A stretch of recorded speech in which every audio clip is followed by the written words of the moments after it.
నమస్కారం అండి. నా పేరు జయరాజు. మీరు చూస్తున్నారు తెలంగాణ వార్తలు.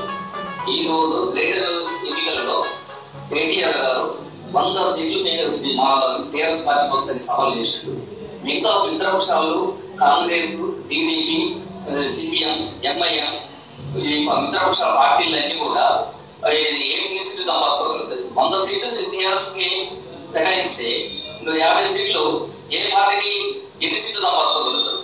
కాంగ్రెస్ పార్టీ నాకు 75 సీట్లకు ఎక్కువ వస్తాయని సవాల్ చేస్తున్నారు. టిఆర్ఎస్ 100 సీట్లని వాళ్ళు సవాల్ చేస్తున్నారు.